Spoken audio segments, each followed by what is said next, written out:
నమస్కారం. సెప్టెంబర్ మాసం రాశి వారికి ఏ విధంగా ఉండబోతుందో తెలియచేయడానికి ఈ రోజు మనతో పాటు ఉన్నారు ప్రముఖ జ్యోతిష మరియు వాస్తు పండితులు బ్రహ్మశ్రీ డాక్టర్ నాయకంటి మల్లికార్జున శర్మ గారు. మరి గురువు గారితో మాట్లాడి సెప్టెంబర్ మాసంలోని రాశి వారికి ఫలితాలు ఏ విధంగా ఉన్నాయో తెలుసుకుందాం.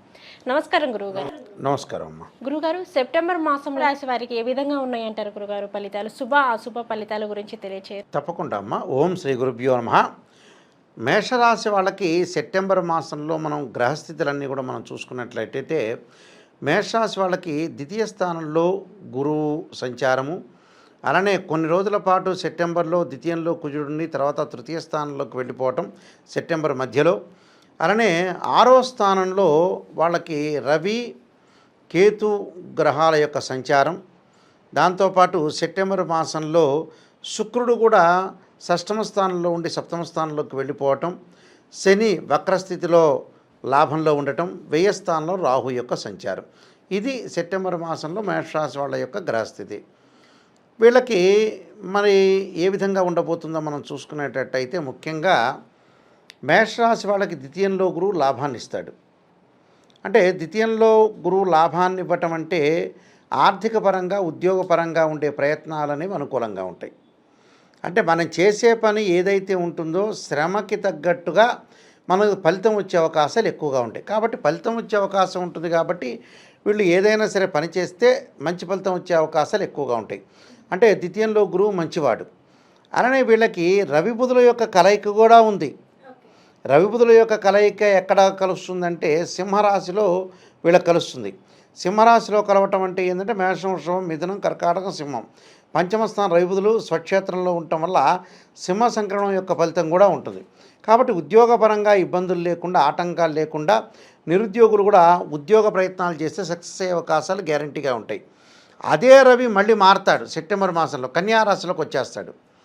రావటం వల్ల అక్కడ రవి శుక్ర కేతు యొక్క కాంబినేషన్ కూడా ఉంటుంది. అందువల్ల రవి యొక్క బలం వల్ల ఉద్యోగం అనేది అనుకూలంగా ఉంటుంది. అంటే సెప్టెంబర్ మధ్యలో వాళ్ళకి మంచి ప్రయత్నాలు జరిగే అవకాశాలు ఎక్కువ ఉంటాయి. అంటే సెప్టెంబర్ మాసంలో మొత్తం కూడా ఉద్యోగపరంగా ఇబ్బందులు ఉండవు. సెప్టెంబర్ 15 నుంచి మరింత బాగుంటుంది వాళ్ళకి. అంటే 1వ తారీఖు నుంచి 15వ తారీఖు వరకు బాగుంటుంది ఉద్యోగ ప్రయత్నాలు. కానీ నిరుద్యోగులకు మంచి ఉద్యోగాలు రావటం, వాళ్ళకి ఆశించిన దానికంటే కూడా మంచి ఉద్యోగం వస్తుంది. 15 నుంచి మరింత ఎక్కువ బాగుంటుంది. అలానే వివాహ ప్రయత్నాలు చేసుకునే వ్యక్తులకు కూడా అనుకూలంగా ఉంటుంది. అంటే వివాహం కానీ ఎవరైతే ఉంటారో ఆ పెళ్లి సంబంధాలు అనేవి తొందరగా కుదిరే అవకాశాలు ఉంటాయి. అలానే మంచి సంబంధం కూడా వస్తుంది వాళ్ళకి. కాబట్టి వివాహ ప్రయత్నాలు బాగుంటాయి. అలానే ప్రయాణాలు చేయటం వల్ల కూడా అనుకూలమైన ఫలితాలు జరుగుతుంటుంది. కానీ మధ్యవర్తిత్వం అనేది వాళ్ళకి పనికిరాదు. అంటే ఎప్పటి పనికిరాదు? 15వ తారీఖు వరకు మధ్యవర్తిత్వం అనేది పనికిరాదు. కుజుడు ఎప్పుడైతే తృతీయంలోకి మారతాడో, సెప్టెంబర్లో మారతాడు కొన్ని రోజుల తర్వాత, మారిన తర్వాత తృతీయ స్థానంలో కుజుడు రావటం వల్ల భూ సంబంధమైన వ్యవహారాలు, వాళ్ళకి కోర్టు సమస్యలు పరిష్కారం జరుగుతాయి. అంటే 15వ తారీఖు తర్వాత వాళ్ళకి పరిష్కారం జరిగే అవకాశాలు ఎక్కువ ఉంటాయి. దాంతోపాటు ఇళ్ళు కొనుగోలు చేయటం, భూములు కొనుగోలు చేయటం, వ్యవసాయ పనులలో అనుకూలంగా ఉండటం, అలానే కోర్టు సమస్యల పరిష్కారం కావటం, పిత్రార్జితం రావటం ఒకటి, అలానే తండ్రి యొక్క ఆరోగ్యం బాగుపడటం. అంటే ఇవన్నీ కూడా ఏంటంటే తృతీయ స్థానంలో కుజుడు మంచివాడు. అది ఎప్పుడు వస్తుంది? సెప్టెంబర్ మధ్యలో వస్తుంది. కాబట్టి కుజుడు వల్ల లాభం కలిగే అవకాశాలు ఉంటాయి. బ్యాంకు రుణాలు వచ్చే అవకాశాలు ఉంటాయి. లోన్లు తీసుకుంటారు. ఆర్థిక పరంగా ఆదాయం అనేది బాగుంటుంది. అంటే ఆర్థిక పరంగా ఆదాయం బాగుండాలంటే ద్వితీయంలో గురువు మంచివాడు, తృతీయంలో కుజుడు చాలా మంచివాడు సెప్టెంబర్ మాసంలో. అలానే వీళ్ళకి రవి కూడా మారతాడు. రవి ఎప్పుడు మారతాడు? సెప్టెంబర్ మధ్యలో మారతాడు. కాబట్టి 6వ స్థానం రవి వస్తే చాలా మంచిది. అంటే ఉద్యోగ ప్రయత్నాలు సక్సెస్ కావటం. అలానే 6వ స్థానంలో కేతు ఉంటాడు. కేతు వల్ల జ్ఞానం కలుగుతుంది. తీర్థయాత్రలు, పుణ్యక్షేత్రాలు తిరిగే అవకాశాలు ఎక్కువ ఉంటాయి. ధార్మిక కార్యక్రమాల్లో పాల్గొనే అవకాశాలు ఉంటాయి. అంటే ఇవన్నీ కూడా వాళ్ళకి జరుగుతాయని అర్థం. అలానే శుక్రగ్రహం ఏంటంటే మనం ఏదైనా పెళ్లి ప్రయత్నాలు చేయటం ఒకటి, వివాహపరంగా ఇబ్బందులు లేకుండా ఉండటం, అలానే విదేశాలకు వెళ్ళే అవకాశాలు ఎక్కువగా ఉండటం, అంటే కళల పట్ల ఆసక్తి చూపించుకునే అవకాశాలు ఉంటాయి. అంటే ఇవన్నీ కూడా వాళ్ళకి జరుగుతాయి. అంటే ఆరోగ్యపరంగా మొదటి 15 రోజులు కొంత ఇబ్బంది కలుగుతుంది మేషరాశి వాళ్ళకి. అంటే ద్వితీయ స్థానంలో కుజుడి యొక్క సంచారం వల్ల, ఏదైతే ద్వితీయ స్థానంలో కుజుడి యొక్క సంచారం వల్ల భార్యాభర్తల యొక్క కలయిక విషయంలో కానీ, భార్యాభర్తల యొక్క సమస్యలు కానీ ఎక్కువగా ఆతృత పడకూడదు. అంటే ఎక్కువగా టెన్షన్ పడటం వల్ల కూడా కొన్ని ప్రాబ్లమ్స్ వస్తుంటాయి. అంటే అంత టెన్షన్ పడకుండా చాలా జాగ్రత్త వివరించి ముందుకు వెళ్ళాలి. దేని విషయంలో? భార్యాభర్తల విషయంలో. అంటే భార్యాభర్తలు ఇద్దరు కూడా ఏదో బయట విషయాలన్నీ కూడా తీసుకొచ్చి ఇంట్లో చికాకు పడే అవకాశాలన్నీ తగ్గించుకోవాలి. దానివల్ల వాళ్ళకి మంచి జరిగే అవకాశాలు ఎక్కువ ఉంటాయి. విదేశాలకు వెళ్ళే అవకాశాలు కూడా బాగా ఎక్కువ ఉంటాయి. అంటే ఈ రాశి వాళ్ళందరికీ కూడా తృతీయ స్థానంలో కుజుడు మంచివాడు, ద్వితీయంలో గురువు మంచివాడు, దానితో పాటు శుక్రగ్రహం కూడా అనుకూలంగా ఉంటుంది. అంటే శుక్రుడు 1, 2, 4, 5, 6, 8, 9, 11 స్థానాల్లో చాలా మంచివాడు. కాబట్టి ఇక శుక్రగ్రహం కూడా చాలా బాగుంటుంది. అంటే శుక్రగ్రహం వల్ల కూడా వివాహము, సుఖము, భోగము, సౌఖ్యము, వివాదాలు లేకుండా ఉండే అవకాశాలు ఉంటాయి. జ్ఞానం కూడా కలిగే అవకాశాలు ఎక్కువగా ఉంటాయి. కాబట్టి కొంత ఖర్చును పరిమితం చేసుకోవాలి వీళ్ళు. అంటే ఖర్చు పెట్టడం, ఆదాయం వస్తుంది కదా అని మనం ఖర్చు పెట్టడం కాదు కదా. ఆదాయాన్ని కొంత తగ్గించుకోవాలి, చికాకులు తగ్గించుకోవాలి. మధ్యవర్తిత్వం అనేది మంచిది కాదు. కానీ టోటల్గా ఏంటంటే మేషరాశి వాళ్ళకి చాలా ఎక్కువైన మంచి ఫలితాలు వచ్చే అవకాశాలు ఎక్కువగా ఉంటాయి. కాబట్టి ఈ రాశి వాళ్ళందరూ కూడా కొన్ని ప్రయత్నాలు చేసుకోవాలి. ఆ ప్రయత్నాల పరంగా కూడా వీళ్ళకి మంచి జరిగే అవకాశాలు ఎక్కువగా ఉంటాయి. అంటే ప్రతి దానిలో కూడా వాళ్ళకి మంచిగా ఆలోచన చేసి ముందుకు వెళ్తే సత్ఫలితాలు పొందే అవకాశాలు ఎక్కువగా ఉంటాయమ్మా. గ్రహస్థితి అనేది మనకు ఏదైనా సరే భూములు కొనుగోలు చేయొచ్చు. వీళ్ళు చక్కగా భూములతో పాటు ఇళ్ళు కొనుగోలు చేయొచ్చు, దుస్తులు కొనుగోలు చేస్తారు, బంగారు ఆభరణాలు కొనుగోలు చేస్తారు. అయితే ఇక్కడ ఎక్కడ చికాకులు వస్తుందనంటే లేనిపోని విషయాల్లో మనం కలగ చేసుకోవటం వల్లనే ఇక్కడ చికాకులు కలుగుతుంటాయి వీళ్ళకి. అంటే అనవసరమైన వాటిల్లో మనం తలదూర్చకూడదు. అనవసరమైన వాటిల్లో మనం తలదూర్చడం వల్ల కూడా కొన్ని ఇబ్బందులు కలుగుతాయి.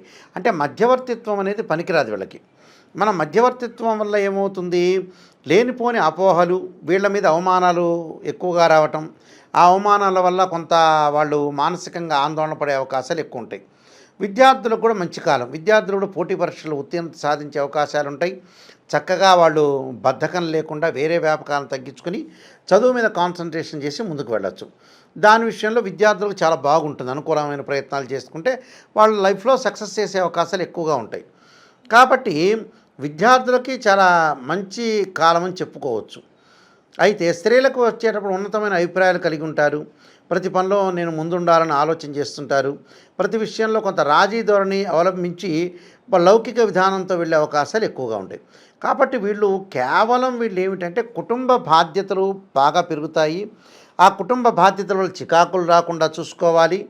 సంతానపరంగా ఎలాంటి ఇబ్బందులు ఉండవు. మానసికంగా ఆందోళన, మధ్యవర్తిత్వం లేకుండా ఉంటే వీళ్ళు ఖచ్చితంగా సక్సెస్ అవుతారు. కాబట్టి మేషరాశి వాళ్ళకి ఎక్కువ పర్సెంట్ మటుకు గ్రహాలనేవి గోచారీత్యా చాలా బాగున్నాయి. కాబట్టి ఇక్కడ గురువు 2, 5, 7, 9, 11 స్థానాల్లో మంచివాడని మన శాస్త్రం చెప్తుంది. అలానే కుజుడు 3, 6, 11 స్థానాల్లో కుజుడు కానీ, కేతువు కానీ, శని కానీ, రాహువు కానీ అనుకూలంగా ఉంటాడని శాస్త్రం చెప్పింది. కాబట్టి వీళ్ళకి ఎక్కువ గ్రహాలు అనేవి బాగున్నాయి. కాబట్టి ఏం ఆందోళన చెందాల్సిన పని లేదు. కొన్ని ప్రత్యేకంగా కొన్ని పరిహారాలు చేసుకుని వాళ్ళు ముందుకు వెళ్తే మంచి ఫలితాలు వచ్చే అవకాశం ఖచ్చితంగా ఉంటుంది. ఓకే గురుగారు, మరి ఎటు వారికి వచ్చేసి ఇంకా మెరుగైన ఫలితాలు కావాలి అనుకుంటే మరి వీరు ఎటువంటి పరిహారం చేసుకుంటే వీరికి బాగుంటుంది అంటారు? తప్పకుండా వీళ్ళు చేయాల్సింది ఏంటంటే రుద్రగాయత్రి మంత్రం అనేది చేసుకోవాలి. తత్పురుషాయ మహాదేవాయ ధీమే తన్నో రుద్ర ప్రచోదయాత్ అనే మంత్రాన్ని చక్కగా చదువుకోవటం ఒకటి. ఆరోగ్యపరంగా ఇబ్బందులు లేకుండా ఉండటానికి శరీరే జర్జరీభూతే వ్యాధిగ్రస్తే కలేబర్ ఔషధం జాహ్నవీతోయం వైద్యో నారాయణ హరి అనే మంత్రాన్ని చక్కగా చదువుకోండి. వీలైతే నువ్వులు దానం చేయండి. నువ్వులు, మినుములు దానం చేయటం చాలా మంచిది. ఈ నువ్వులు ఎప్పుడైతే శనికి సంబంధించిన ప్రదోషకాల సమయం ఉంటుంది, సాయంకాలం చక్కగా తలస్నానం చేసి నువ్వులు దానం చేయాలి. నల్ల నువ్వులు దానం చేస్తే మంచిది. అలానే మినుములు వచ్చేటప్పుడు ఆదివారం రోజున ఏదైతే ఆదివారం ప్రాతకాలంలో మనకి సూర్యహోర అని ఉంటుంది, రవిహోర అంటారు. ఆ రవిహోరలో దానం చేయటం వల్ల వీళ్ళకి మంచి జరిగే అవకాశం ఖచ్చితంగా ఉంటుంది. టోటల్గా మేషరాశి వాళ్ళకందరికీ కూడా ఎక్కువ గ్రహాలు అనేవి చాలా బాగున్నాయమ్మా. ఒకే రాశి వారికి వచ్చేసి సెప్టెంబర్ మాసంలోనే ఎటువంటి ఫలితాలు రాబోతున్నాయి అనే దాని గురించి అయితే తెలియజేశారు. ధన్యవాదాలు. నమస్కారం అండి.